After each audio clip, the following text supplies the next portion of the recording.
उठाकर रांची भेजने का काम करोगे, ऐसा मेरा विश्वास है। सम्मानित साथियों, अपनी बात को आगे बढ़ाते हुए मैं राष्ट्रपिता ज्योतिबा फूले, छत्रपति साहू जी महाराज, डॉक्टर बाबा साहब अम्बेडकर, बाबू जगदेव प्रसाद कुशवाहा, जननायक कर्पूरी ठाकुर, मान्यवर दीना भाना वाल्मीकि और मान्यवर काशीराम साहब अपने गुरु को भी नमन करता हूं। सम्मानित साथियों, आज जो जन सैलाब आपने यहाँ इस पार्टी में उतारा है, ये इस बात का ऐलान है कि आपने अपना नेता चुन लिया है जिसके नेतृत्व में आप अपनी आने वाली लड़ाई को लड़ना चाहते हैं। मैं तो दिल्ली से चल के यहाँ आया हूँ और आप नहीं जानते कि बहुत कठिनाइयों का सामना करना पड़ा है। हेलीकॉप्टर की परमिशन जो आपके मेहनत के पैसे से आपने हेलीकॉप्टर कराया था, वो हेलीकॉप्टर की परमिशन कैंसिल कर दी। सब लोगों ने, सरकार ने, विपक्ष ने, सब लोगों ने तय किया कि चंद्रशेखर आजाद यहाँ नहीं आने चाहिए और उसके लिए उन्होंने पूरे हथकंडे अपनाए। कहीं मेरी गाड़ी को रोक के चेक करवाते हैं, कहीं कुछ और, लेकिन कहते हैं कि तमन्ना अगर सच्ची हो तो रास्ते हजार होते हैं और तमन्ना अगर झूठी हो तो बहाने हजार होते हैं।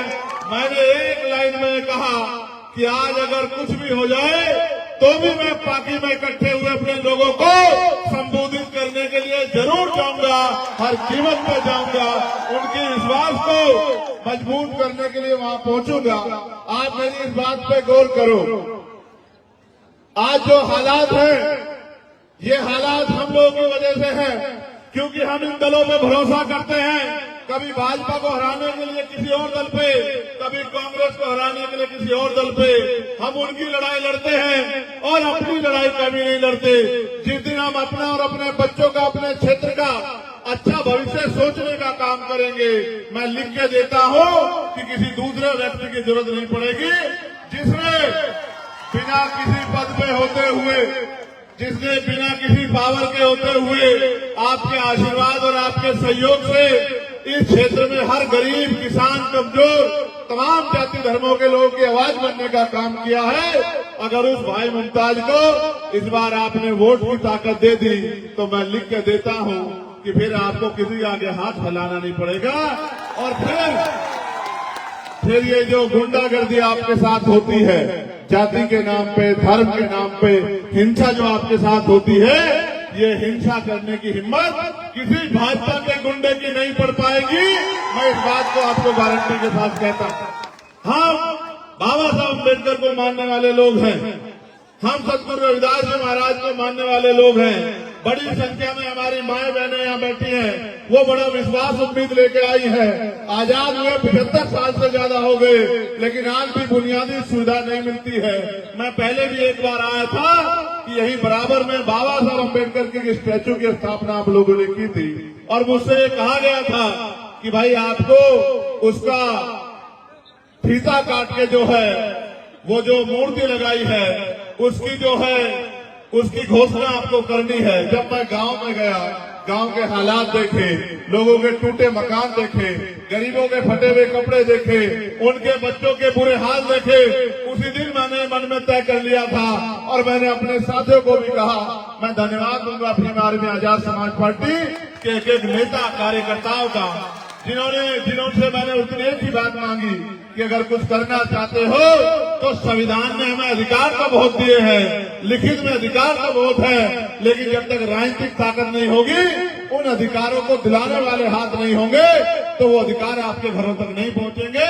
उसका एक ही रास्ता है कि आज से गांव में निकल जाओ, बूथ कमेटी बनाओ, सेक्टर कमेटी बनाओ, पंचायत कमेटी बनाओ और एक एक आदमी को जोड़ के भाईचारा बना के जब समय आएगा 2024 का, तो अपनी वोट की ताकत से जो है इस ताकत को बनाने का काम करना। क्योंकि आप ये महसूस करके देखो, संविधान तो ये कहता है कि हर व्यक्ति को रोटी, कपड़ा, मकान और पीने के लिए पानी की व्यवस्था सरकार कराएगी, लेकिन सरकार कहाँ कराती है? सरकार तो सिर्फ गरीबों का मजाक उड़ाती है, गरीबों का तमाशा देखती है। सरकार तो गरीबों पर जुल्म करती है। पढ़े लिखे बच्चे बेरोजगार घूम रहे हैं, महंगाई ने गरीबों की कमर तोड़ दी है। और मुझे कहने में कोई गुरेज नहीं है, किसी झारखंड का मेरा परिवार अपने बच्चों को पालने के लिए दूसरे प्रदेशों में रोजगार करने के लिए जाता है। जब वो रोजगार करने के लिए जाता है तो छोटी छोटी जगहों पर रह के अपना पेट पालने का काम करता है। मेरे आज भी याद है कोरोना काल, किस तरह से वहां से मजदूर पलायन करके आया। इन सरकारों के पास आपको रेल में बिठा के भेजने के लिए रेल की व्यवस्था भी नहीं थी। इन्होंने जब लाठी आपके ऊपर पड़ी तो आपकी मजाक उड़ाने का काम किया। जिन्होंने आपसे मजाक किया, जिन्होंने आपका अपमान किया, जिन्होंने आपको डराने का दबाने का काम किया और जिनकी वजह से आपके हालात है, उनको आप 5 साल में अगर कभी सबक सिखा सकते हो तो वोट की चोट से सिखा सकते हो। भारतीय लोकतंत्र को आप देखिए कैसा है। अगर किसी आदमी ने आपसे झूठे वादे करके आपकी वोट को ले लिया तो 5 साल आप उसका कुछ नहीं कर सकते हो, बस 5 साल बाद उसके खिलाफ वोट कर सकते हो। लंबे समय से ये सरकारें हमारे लोगों के साथ ऐसा ही करती आ रही है। अब हमें ये समझना पड़ेगा कि अब हमें इनकी बातों में नहीं आना है। जब बाबा साहब अम्बेडकर ने अपने 4 बच्चे कुर्बान करके हमारी उंगली में इतनी ताकत दी है कि जिसे चाहे कुर्सी में बिठा दे और जिसे चाहे कुर्सी में उतार कर नीचे बैठ दे, तो फिर हमें घबराना नहीं चाहिए, फिर हमें अपनी ताकत बढ़ानी चाहिए। मैं अपनी बहनों माओ से कहना चाहता हूँ, क्या सम्मान की जिंदगी इस आजाद भारत में आपको मिल पा रही है? मैं गारंटी से कहता हूँ, हाथ उठा के बता देना, यहाँ बैठी हजारों की संख्या में महिलाओं में से 90% महिलाओं ने कभी हवाई जहाज को हाथ लगा के नहीं देखा होगा, कभी हेलीकॉप्टर को हाथ लगा के नहीं देखा होगा, कभी एसी वाली ट्रेन में सफर नहीं किया होगा। और तो और गरीबी के हालात ऐसा है कि जहाँ अमीर का कुत्ता बढ़िया एसी वाली गाड़ी में घूमता है, वहाँ गरीब पे रहने के लिए मकान भी नहीं है, उसपे खाने के लिए रोटी भी नहीं है, उसपे पहनने के लिए अच्छे कपड़े भी नहीं है। लेकिन ये सरकारें बात तो करती है गरीबों का भला करने की, लेकिन ये सारा पैसा पूंजीपतियों का माफ करती है। आपके बच्चे तो पढ़े लिखे बेरोजगार घूमते हैं। और जब भी आप सवाल करोगे, रोजगार के बारे में पूछोगे, महंगाई पर सवाल करोगे, अधिकार के बारे में पूछोगे, तो ये भारतीय जनता पार्टी के लोग जो ये कह रहे हैं कि हमें सत्ता में आना है, तो ये फिर हिंदू मुसलमान की बात करने लग जाते हैं। और इन्हीं के तथाकथित लोग नबी की शान में जिस तरह के गुस्ताखी करते हैं, अपमान करते हैं, ये भी किसी ने छिपाया नहीं है। आप ये जानते हैं, जब जब मुसलमानों पर अन्याय हुआ है, जब जब किसानों पर अन्याय हुआ है, जब जब मजदूरों पर अन्याय हुआ है, जब जब दलितों पर जुल्म हुआ है, उनकी पीठ पर लाठियां पड़ी है, उनको पूछे रखने पे मारा गया है, उनको मटकी छूने पे मारा गया है, सारे नेता चद्दर तान के सोते हैं। ये भीम आर्मी आजाद समाज पार्टी के लोग मैदान में रहते हैं, उनकी लड़ाई करने का काम करते हैं, उनकी आवाज करने का काम करते हैं।